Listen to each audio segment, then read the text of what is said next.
Hi, I'm Trainer Dan, and we're sort of having an overview of lateral raises, and I've labelled it 5 positions we can kind of position ourselves in. Now I'm going to hit straight in with the first 2 because these first 2 can then be used with any of the next 3, but it's understanding why we're doing and why we're putting in these positions for our workout, and then you can maybe have a look at what we go through today and then think, well, what do I want to gain from a workout? And that will determine how you want to position yourself for your lat raise. Okay, so lateral raise, working through on the deltoids, amazing exercise, a good isolation exercise, but we've got some different positions which will slightly alter how that works through the shoulders. Okay, now as I said, I would start with the first 2, and that kind of then you can add to the next 3 on whichever one you want to do. So that is either you're going to take this lat raise from the front of the body, okay, or you're going to take it from the side of the body. Now if we start in any lat raise from the front of the body, it's not a bad position, it's actually okay. It actually assists the lateral raise up, so it reduces the isolation of the shoulders just on this initial phase, and it will be greatly assisted by muscles in the upper back and the trapezius. Okay, so from that first bit you get that nice assistance out, and it just cuts a tiny bit of the isolation out. Now there's it can be really beneficial doing that. So if you're a beginner and you're starting out and you're doing lat raises, it might be good because you can then practice your techniques on either the next few little angles and techniques that I'm going to give you. It's good for, let's say, if you're utilising this in a fitness class, because you can you've got that break and you can keep going. And what you tend to do in a fitness class anyway is kind of half cardio based, half you're trying to get some conditioning, so that is really good. And let's say if you are into your weight training, or you train for hypertrophy or bodybuilding or whatever, this is really a good position as well for lifting heavy, because you've got that assistance on that initial trigger, creates a little bit of momentum, okay, through the concentric, but then you can really focus that eccentric on the way down. So there's benefits from starting from the front, so that's your first one. Now the next one is your sided positioning. Sided, I like that. No, I don't like sided, horrible stuff. Side positioning, that's better.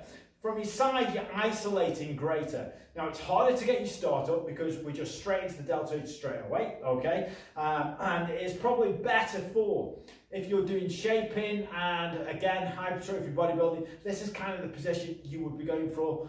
Beginners, I would start here, practice your technique, develop your shoulders, and then move into a more isolated technique. Now, moving on to the next 3 positions. And that is, we've either got neutral posture, internal rotation, or external rotation. Neutral posture is this, and that is, I'll show you from a side position with hands from the side for the lateral raise, and that is as the hands come up, they're just keeping the same direction all the time. They're facing the floor, okay? So they're coming up from the sides, and then we're just maintaining that same angle all the way through. Now, with the neutral position, it's quite a broad spectrum, so we will hit a tiny bit of the anterior delt. It hits quite equally then between the medial and the posterior, favouring the medial a little bit more, okay? Now, it's a great technique, so overall, I would say that is a good go-to. Again, if you are a beginner or if you're working for fitness, go for neutral positioning, because you can just work with it, all right? The next one is internal. Now this is a little bit tougher, okay? So from there, you'll be pushing in, and then what we're trying to do is put a rotation internally in. So I'm tipping those arms forward as I lift up, and I'm just bringing it back down. Now that will increase the emphasis of the contraction through the posterior portion and the medial portion of the deltoid. It will reduce the amount of weight that's running through the anterior portion of the deltoid quite significantly. You will feel great intensity though through that range of movement, because when you're engaging that medial that little bit more and that posterior, you really feel it wind up there as you go through it. So this one is a real good go-to if you're really looking for shaping the shoulders, really building that cap up around the shoulders. You can take that obviously from the front or the side, depending on how you want to work it out. That's a really good technique. But if you understand what it is that you're trying to do, then you can choose the technique that you want to utilize and go for it that way. And then the last one, I'll be honest, it's my least favorite, and that is because I just find it a bit useless, and that is external rotation. So that is externally rotating, which means our thumbs are pointing upwards as you come through that range of movement. I find it a little bit lazy. I don't like it because I'm not feeling it through sort of the medial side and the posterior. That's just my personal preference, okay?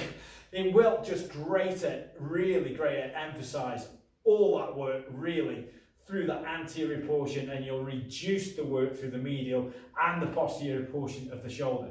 So if you're doing that technique, or you know, you're thinking, oh, I'm doing lat raise and it's really good, I'm building the side of my shoulders up, you're not. Okay, so if you've got that external rotation, all you're doing is you're focusing a majority of the work on the anterior portion of the deltoid. Now, where it is good, okay, so this is where it is good, is if you are perhaps have joint issues and you wanted to get involved in a lat raise, because we've got minimal movement through the humerus, we haven't got to rotate it this way. It is a little bit easier on the joint, so it's a little bit safer that way.